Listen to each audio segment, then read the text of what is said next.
Now, obviously, we wanted to go ahead and touch on a couple of different topics here, and we wanted to go back into the realm of anime. Anime was actually one of our more popular things that we had talked about as of late, which Yes, we are surprised speaking you. about. Yes, we are speaking about this topic because we believe in you and the fans listening to us more. Yes. Yes. But apparently, there is obviously the new season of anime films and movies that are coming out. Because for those of you who don't know, anime does it by season. They don't. Yep. They do like the winter was started in January and it's now finished up, and now we're in spring 2020. And unfortunately, there's been a few that have come out, not as many as you probably would expect because of the COVID-19 issue. It's actually delayed a lot of things. Even more amazing, almost none of them are Isekai. It's their time. It looks like they're just like we're waiting for the curve for coronavirus to kind of flatten. It looks like the Isekai curve has finally flattened. But we Wow, still so much hate on isekais. Damn. I don't. It's not that I don't like Isekai. I do. It's just there's way too many of them. Every season for I don't know how many seasons now. It's been a years actually. Has been Isekai. It's just like that. Like just like in theaters, it's superhero movie, superhero movie, superhero movie. Anime, it's been Isekai, Isekai, Isekai. Well, you know what? Some new You animes just came imagine out. somebody that's not familiar with anime just hearing you right now. It's like, what in the world is he saying? All right. For those who don't know what Isekai is, and I'm probably mispronouncing it at this point, it is pretty much when someone is taken from our world and they're thrown into a fantasy world. For anyone who watched Dungeons and Dragons on Saturday morning cartoons back in the day, think of that. It's like you're just ripped out of your own world and you're thrown into a new one. Except, I guess, because so many kids are into RPGs these days, almost every fantasy world was just an RPG. Like you learn magic spells, you learn how to call up magic spells and do maximum damage. But this season is a little different. They had some different ones, but still good ones. Even YouTube reviewer Giga, I hope to God I pronounce his name right. I'm trying to remember off the top of my head. He actually had no real jokes to say about any of the animes this season because a lot of them looked really good. And one of the ones that me and Ryan were watching recently Which is was rare that we've actually ever gone ahead and saying like the same anime at the same time. yes. But again, it was very appealing. This one actually piqued my interest enough that I finally paid for a Funimation account. I have been avoiding that for years, and I finally like, fine, Funimation, you Wow. win. And I gave him money, and I watched this show. I watched. Shelling out money. That now, mind you, if you had a Hulu account, you really didn't have to, but Wait, what? It was on Hulu? well, Was yeah, it? because Hulu has an agreement with Funimation that they get like first choice picks in some of the shows that get to premiere on Hulu next day. Now, not everything on Funimation premieres next day, but they are able to cherry pick. So that's how I've been watching. God, You didn't know that, did you? no, I didn't. God damn it. Oh, oh, Oh. damn you, Funimation. Damn you.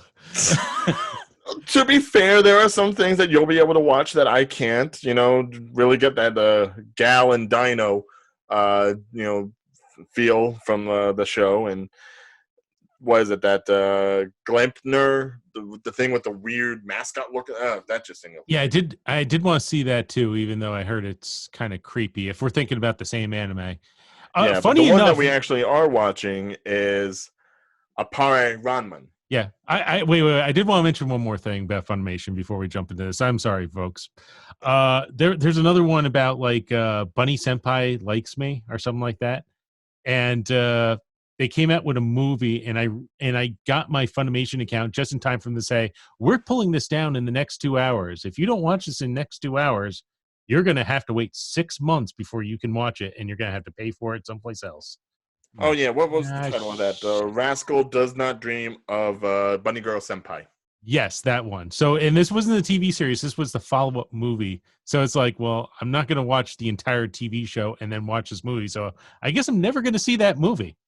Well, wait, is the movie a follow-up to the series, or was it just the, combining of all the different episodes? Because some movies do that. I, from what I was told, it was a follow up to the TV series. Ooh, so And then yeah, you have to watch the series in order to watch the movie. So and someone made me aware of the TV show, but it didn't really pique my interest. Matter of fact, again, the only reason I'm mentioning this is because I hate when things are taken away from me, even if I don't really care for it.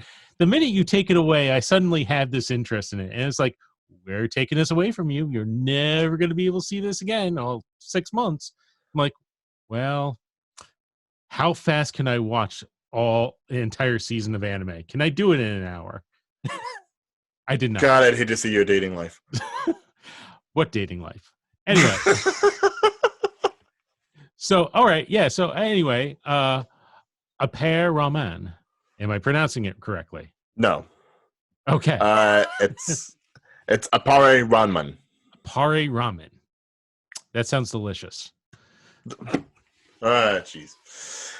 But the reason we wanted to touch on this is because it kind of was a segue from the Warner Brothers stuff and the Hanna-Barbera stuff. That. Because if you had to explain this anime in like 2 words to somebody who's never watched anime before, what 2 words would you use? Wacky races. Yes. This is essentially the anime old school look version of Hanna-Barbera's classic Wacky Races, which had Dick Dastardly in it. Yes. And as a matter of fact, I think that's the first time we saw Dick Dastardly, right? More so than anything else. Possibly. I mean, Hanna-Barbera is before my time. I don't know the chronological order of all these villains. I feel like Dick Dastardly was there earlier, right, but I could be wrong. And it looks like there's probably going to be a couple of different villains here. But of course, the whole anime itself is about 2 guys from Japan who end up, one escapes, one gets dragged along for the ride.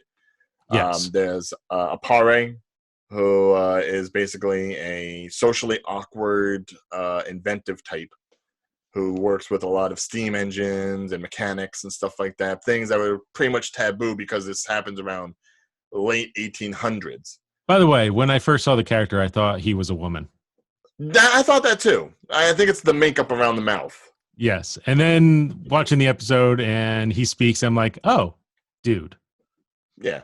So it probably is still but... makeup, but he's just awkward. He's that kind of awkward guy. He's probably like a genius, but he likes to, put his hair in pigtails. So, hey, whatever works. I don't know how familiar people on this show are with me and Vitali. I think I brought up Vitali a few times. Mm-hmm. I'm always going to mispronounce his name. How do I pronounce his name? Vitali? Appare. Appare. Okay. Appare. So the relationship between Appare and Kosame reminds me of the relationship. It reminds me of the relationship between me and Vitali.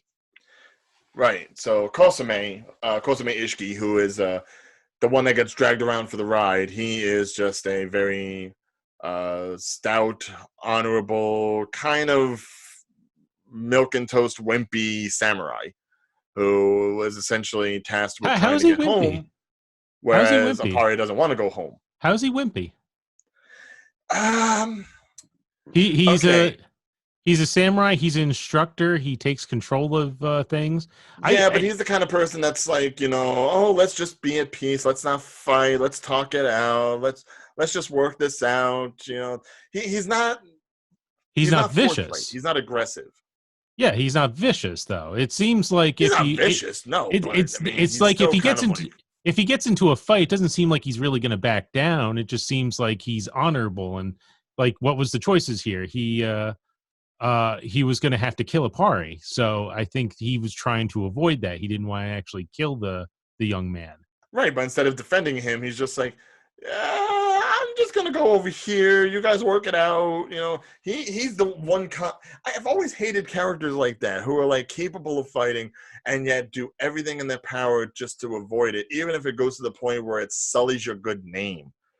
Well, I think that's the thing too. With Japan, especially during that period of time, people were all about honor. So he was kind of fighting this thing. If you look at the beginning of the show, he's all about honor and prestige to the point that his sister comes into his dojo, and when she refers to him as brother, he immediately corrects her, says, "No, no, no, you have to refer to me as like." It wasn't senpai, but it was something around those lines. So he's fighting between being honorable and following his leaders and stuff, but at the same time he doesn't want to hurt anyone too. So he's in this weird position where he's like, I'm being ordered to kind of kill this person, but I don't want to kill this person. So I don't. basically, when you're talking about how these two are like you and Vitali, you would be the Kosume. Yes, I saw way too much of myself in this character. And I'm not even saying he's a likable character. I'm just saying I have way too much in common with this character. Yeah, I I'm mean, if I had to offended pick, how I'd much. pick Apare. Only because obviously he's the kind of person who's going to go ahead and do what he wants to do, regardless of the naysayers. He's not going to conform to traditional norms. He's very inquisitive, very open-minded. Maybe He's definitely to the point where he's socially awkward and doesn't know how to talk to people. he Which, he's definitely a very interesting character, but to the point that I actually kind of find him annoying. He irritates me a little bit, actually. and this is where I come in. Yes, so I think that's why we're both watching this show for For different different sides of the reasons. coin here. We relate to these characters way too well. Yes, I will sell your swords if it'll help me get more parts for my car. Don't think I won't. But make sure there's actually food in the car. God damn it. Fine, yes. But to clarify the story, so yes, you're saying Kosume, it was scheduled to go ahead, bring him to jail, go ahead, execute him, doesn't want to do that.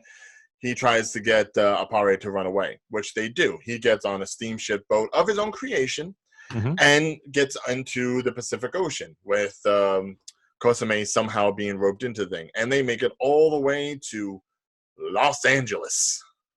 By the way, I didn't see that part. If you're watching the video version of this on YouTube, you'll see the monitor over to my side has a screenshot from that episode. Literally, that's where I paused the episode, said that's a cool shot, screen captured it, made it my wallpaper, and I have not finished the show since that. So this is exactly where I left off in the Mind you, there's show. only like 3 minutes left in the episode. How did you not finish it?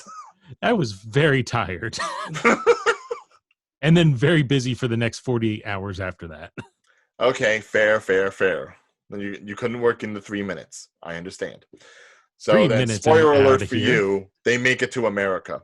And essentially, the remaining plot of the story, or at least that's what we're going to see for the season, is that there is a cross-country race, the Trans-American Wild Race, in which cars are going to be traveling from LA to the other side of the country. Think Cannonball Run, but without Burt Reynolds. But I think the more interesting part of this is it's very, very steampunkish because basically this is somewhere in the late 19th century. It's like the turn of the century here. Cars and stuff are not really a normal thing yet. Remember, all the major companies like Ford and General Motors, they didn't even really start until the very beginning of the 20th century. Like we looked up this just before the episode started. Ford started in 1903, and that was, I think, the earliest one. So Although, and can I talk about this, considering I've watched all 3 episodes so far, and you haven't finished the first one? yeah, just warning, spoilers ahead, I guess.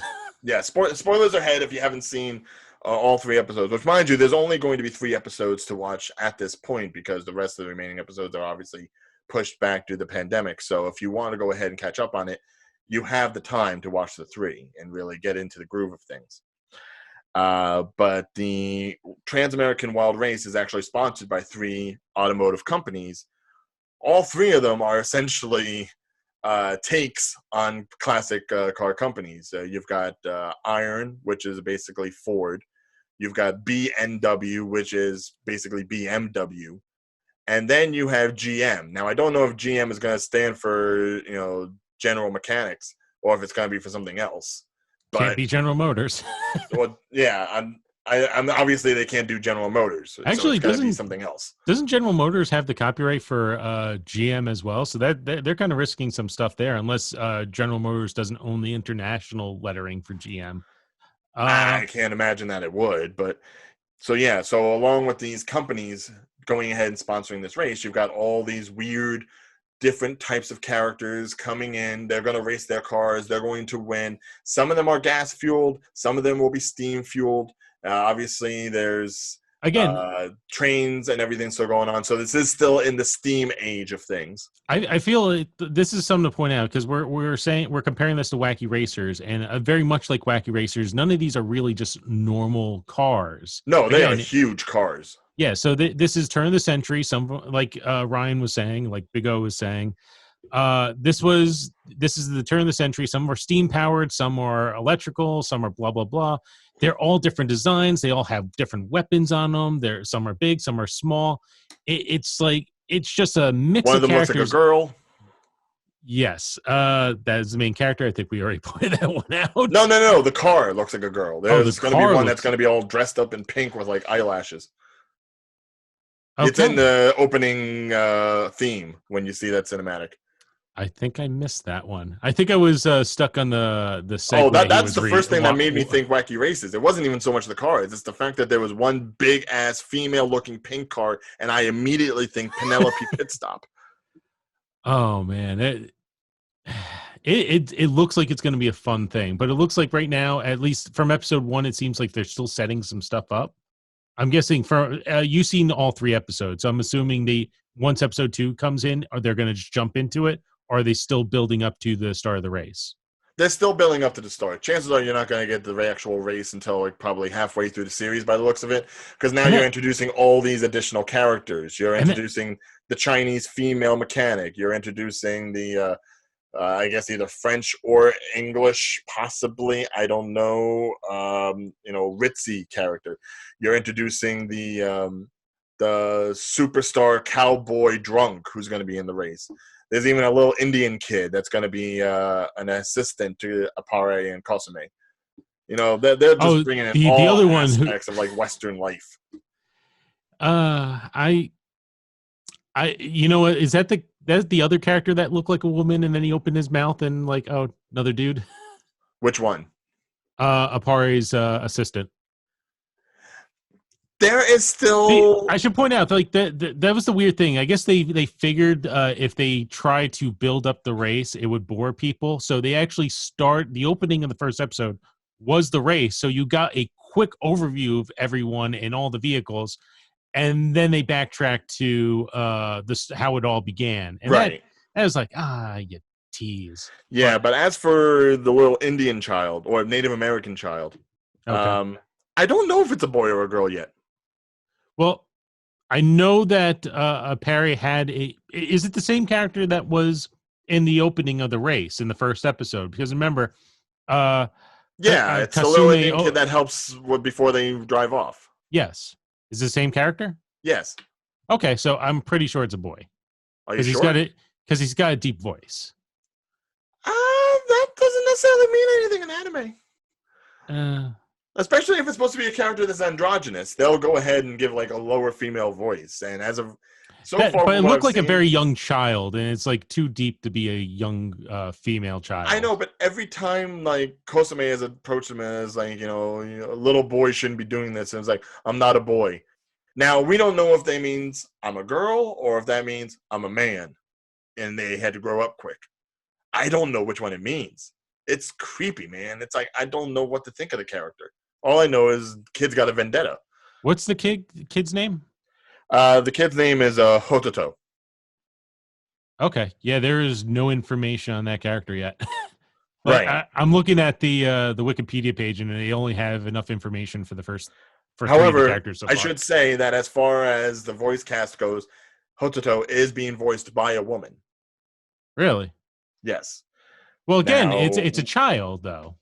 Exactly, and that's what a lot of female voice actors do. They'll usually voice the children because a guy's voice will be too low. But including male voices for children. So like again, Goku's been a woman. All right, it's not a big deal. Until we get like some sort of jump skip, like 10 years into the future after the race, and we see whether or not Hototo has gotten his revenge or her revenge or its revenge. I don't know.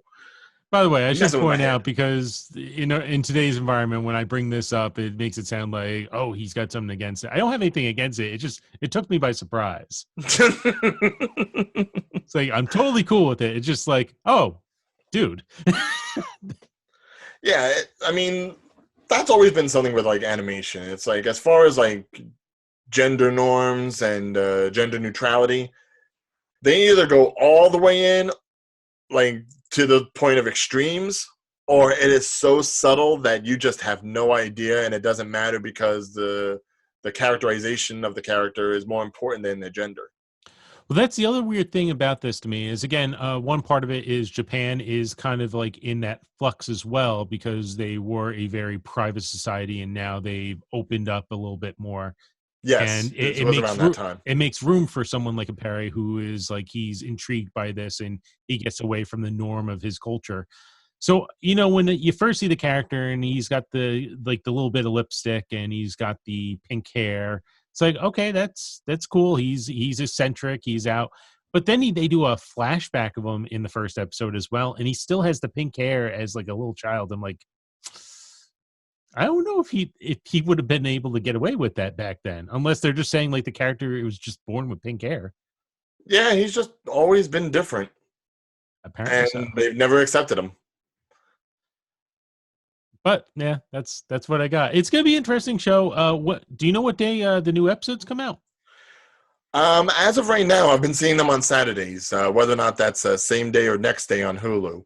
But again, like I said, you can only watch the first three right now. Episode 4 and beyond have been post-dated until later, I guess, because of all the things with the pandemic. So I don't know exactly when the release of the next one's going to be. Okay, Um, and I don't know if it follows for America, but I am looking now at the production and release schedule, and then showing it getting released on Fridays, from what I'm seeing so far. so yeah, then Hulu would be getting it next day. Okay, So and if you Funimation, want to if pay you're the sick enough to money buy that. and you want to see it the day of, then go ahead and get your Funimation account. If you're willing to wait the day and be patient and save some money, like I do, you can go ahead and watch it on Saturdays. Yes, I didn't know. I didn't know. Also, I know you didn't know, and that makes by it the all the way, funnier. there was another anime that did come out that it has piqued my interest, and it is on Crunchyroll. It turns out, I think the title, and I'm not saying it exactly. It's something around the lines of, it turns out I'm the villainess or something like that. Oh, okay. I know which one you're talking about. Hold on. I will tell you the title in a second.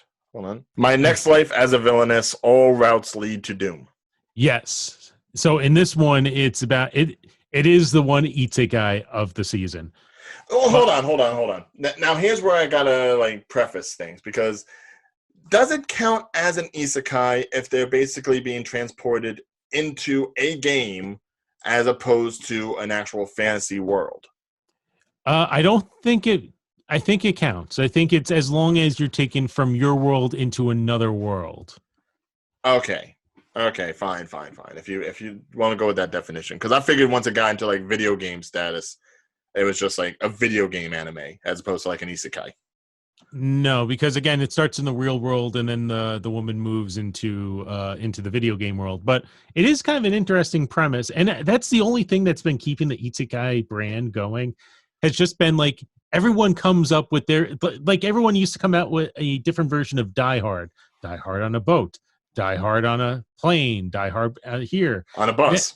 Now it's like what like we're gonna take a character and we're gonna put him in this world, but is he gonna be a really boring character? Is he gonna be a super geeky character? Is he gonna be this? They always find a twist on it, and this is not as unique as some of the twists I've seen, but it's enough to go like, okay, so the character's been set up as a villain. She knows she's a villain. She knows something really bad's gonna happen to her, and now she's gonna do everything she can to prevent from preventing anything bad in happening to her life. I haven't seen it yet. It's going to be it's on my list, but it does look. Oh Very, no, very I've been watching that one. So what do you think of it? I think it's cute. I mean, the thing that you have to understand about isekais is that, basically isekais in anime are like the comic book movies in cinema. It's all pretty much the same kind of thing, but it's all the different tweaks and twists that go ahead and make things different. Here you have a woman who's brought into a game that she loved to play. She knows all the different outcomes because she's played the protagonist and now she's playing the other side of the coin. And she doesn't want her new life to be doomed because she doesn't know if she's going back to her old life or not, or if she's just dying. And in some cases, she has a pitiful life. In some cases, she actually dies. So she's doing everything from jump to try to subvert that. Especially when you first watch the series, she's brought in as a little girl. Now that's not where the game starts. So this is all like precursor to the actual game start. So in the real world, she's actually a child, and then once the game starts, she's like a full-grown woman. Oh no, she's like a full-grown adult. She's a full-grown adult before she's transferred over into the world. Okay. But the thing is, she's transferred over into the world with no memory, and then and there she has no memory, and then one day she realizes like what happened, right? It kind of like comes to her. She bangs her head, like, obviously like from ages 1 to 6, this person has been like living their life, and then at age 7, oh wait, I was a full-grown woman. I was an otaku. What the hell is going on here? Which is another anime that came out recently that's very similar to that. So I think that's the new thing too now, where they're just like, we'll start you from day one, and then one day you get your memories back. Like, oh, yeah, you grow up learning everything, but you're still like a grown adult in a kid's body. Because there's also the other one where it's like, I'm the 8th son. Are you kidding me? Yes. Yeah. Or the one where it's like, I asked you to make me normal in my next life, which was yes, no, that one. I asked you to make me average, and it's like, well, average compared to gods? No, humans. Damn it. Yeah, everyone gets OP'd either through knowledge or through superpower. It's like no one ever just goes into another world completely normal. The only one that probably came close, Konosuba. Yeah, that was definitely it. He was like the most normal out of everybody. And he just lucked out that he was like, okay, the one thing I get to take with me, you, the goddess. Yeah. The worthless goddess. I feel like Sword Art Online is what started the whole genre of being so popular, but I feel Konosuba is the one that's kept it going, because once people saw what you could do with Konosuba, everyone tried to do Konosuba. They was like, oh, well, this type of isekai and this type of isekai. Just because, it's a matter of whether or not you want to stay serious with it or if you want to go comedic with it. And I think probably the more popular ones are the ones that have really leaned into the comedy, because then all the serious ones kind of blend together unless you do something completely wild, like The Rising of the Shield Hero, where, you know, the main protagonist gets accused of rape and is shunned by the entire countryside. And I hate to say that, that's not the most awkward one in there. No, it's not. But, I mean, it certainly raised a few eyebrows. I definitely liked that show, but, you know, it started to get a little dull as it went along. Like, it had the very interesting plot points in the first 2 to 3 episodes, and then it kind of became a regular isekai after that. Like, even by the end of the series, it's like, oh, so he was not a rapist. No, he wasn't. Of course he wasn't. But boy, is he salty through the whole series. I love that amount of salt. Well, because he came into this new world he didn't want to go into. He knew nothing about what he was getting into. Everyone hated him. Then he was accused of rape and thrown out and had to survive on his own. Yeah, he got a little salty. Yeah. That's what I want to see. I don't want someone to be like, oh, wow, I'm in a fantasy world. All my hopes and dreams and expectations can be realized. I'll be like, fuck this place, man. Fuck you. Fuck her. Fuck him. Fuck the chicken. I don't care. There are some good ones out there. I like Overlord, too, which is the character does go into the world very OP, but as opposed to being the good guy who saves everyone, he starts off as the villain, and he's there to dominate the entire world. Right, but obviously he's not trying to do that at first. He's just getting his ground stabilized, trying to figure out things. It's more investigative. And yes, he's a bit of an anti-hero. That's why so many people turned on Overlord in season 3, because when he went full villain, people were like, oh, I don't like this anymore.